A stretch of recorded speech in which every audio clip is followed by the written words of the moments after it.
Tucker, didn't you? Oh, it's me this time. My name is Anthony Horton, aka Black Tony. My affiliations are AUX88, Alien FM, and half of the production crew, Infinite 12s. I'd like to welcome you to Puzzlebox News, 26th edition, with Mr. Keith Tucker.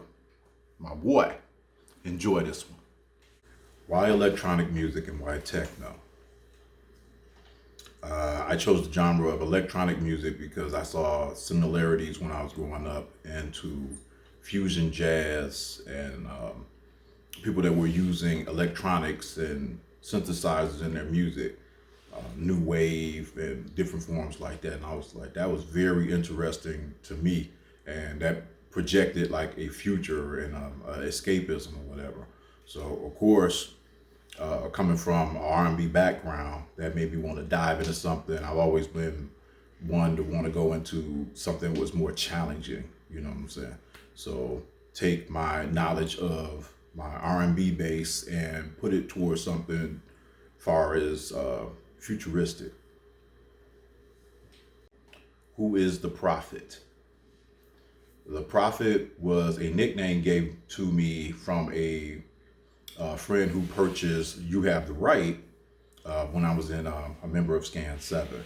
And I guess in his eyes, I projected something much more of something futuristic that was coming to be, which actually was a true story. When I wrote the song, it was about some things that I read in the newspaper about the end of what was happening with our techno music in the clubs and different warehouses or whatever. I read this about overseas, and I decided to write something about it, and it became a single, a big single through Scan 7.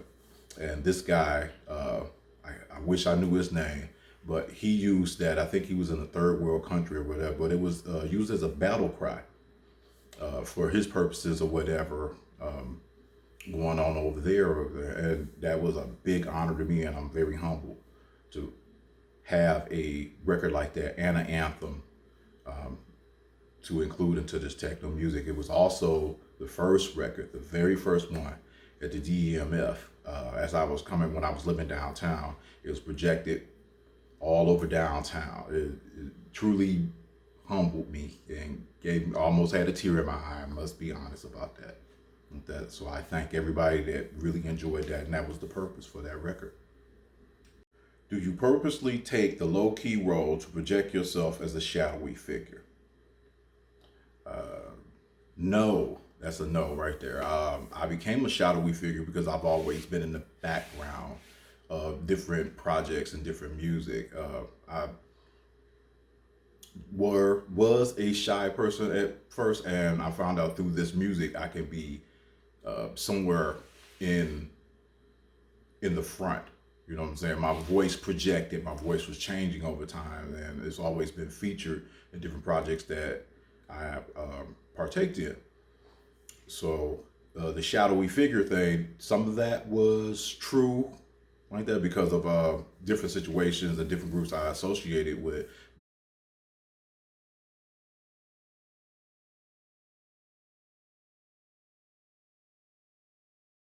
What was your reason to become a producer when your background is in journalism and art? I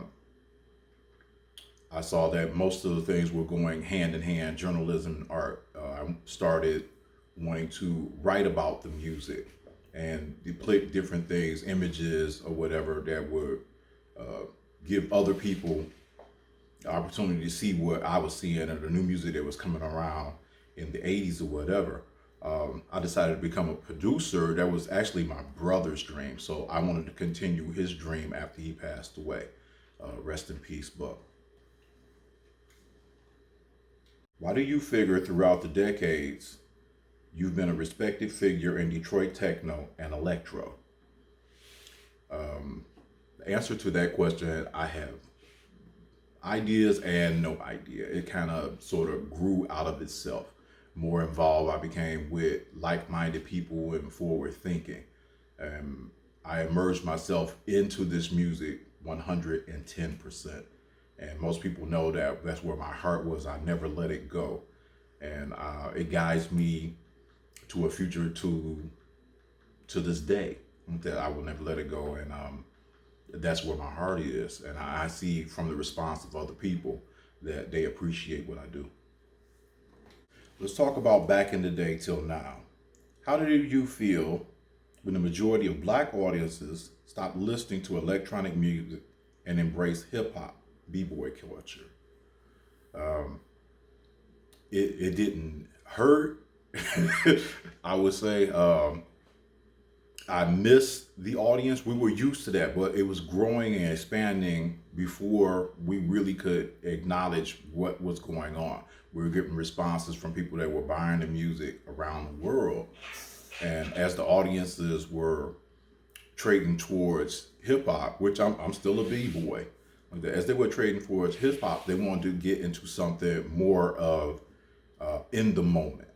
And the stuff we were doing was a little bit too futuristic or too out of the way or over people's heads or whatever. They still got it, and they could see the ties in between what they were doing and what we're doing now. And I think that's why we got the idea of the electro that we do, where we would touch bass and space also, like that, to pull them in and let them know that we still, we still are feeling that or whatever. As far as other audiences around the world, it was a gracious thing. It was shocking. I remember watching, it was just guys at first, and then slowly but surely the women started coming into vogue with that. People that were really involved with the music.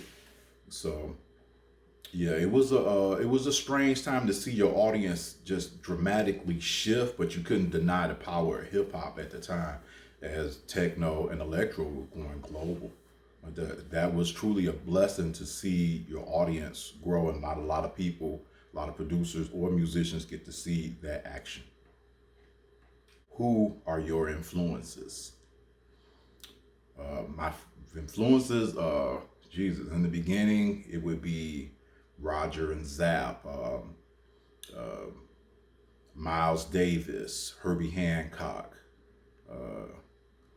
different R&B people, Prince, different things I would hear on the radio where it would project something that I would get into, something that was pushing the boundaries, more futuristic type music or going in that vein at the time. And I was able to catch on to it was going a little bit further. It wouldn't be so much of the tracks that were mainstream on the radio, but some of the other tracks that you really had to buy the album for, and it was a little bit deeper into what the artist was trying to put out there in portraying like an album format.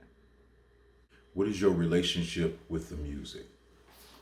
My relationship with the music is, over the years, after dealing with other people in the genre, meeting different people and exchanging ideas, it started overcoming my life in such a way that I created an identity, and slowly but surely I became that identity. And the other person that I was slowly dissipating. What is your ultimate goal in your recordings and life? My ultimate goal in the recordings is to connect with someone that might be somewhere else. We're feeling the same way, just like music. We touch somebody else and become part of their livelihood. As far as my personal thing with music, I like to get into more cinematic things, movie scores, cartoons, wherever the music might be needed, because we see a void in most of the sci-fi and action pictures or whatever, where we could fulfill that. You know what I'm saying? That's always been a dream of ours, to have our music included in that. Score films,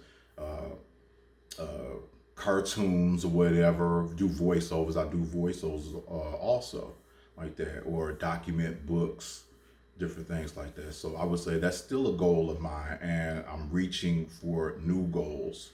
Thank you. How did Alien FM come to be? Um, Alien FM came to be because we were due new music from from AUX88 at the time. And the other two guys were off doing God knows what, or whatever, taking care of other projects. And it got to a point where me and Keith were always in the studio or whatever, comic books, getting influences, music, movies or whatever. And one day we just decided, it was like, you know what, we're gonna lock down on this, and we'll just project the music, you know, a little bit more spacey, but some elements where it wouldn't be too far off from the street, you know. So we kept our bass, and we were taking on our new audience all at the same time. So we created the new music, fantastic outlet like the and I know it's a little bit more spread out than most things. You know, you might get an Alien FM, it might be another year before you get that, and it's because we're so busy doing other things like that, different projects. But it's a matter of the heart to get into this project and try new things, and we use that as a vehicle to push the electro genre and different ways of thinking, because it's supposed to be a broadcasted space.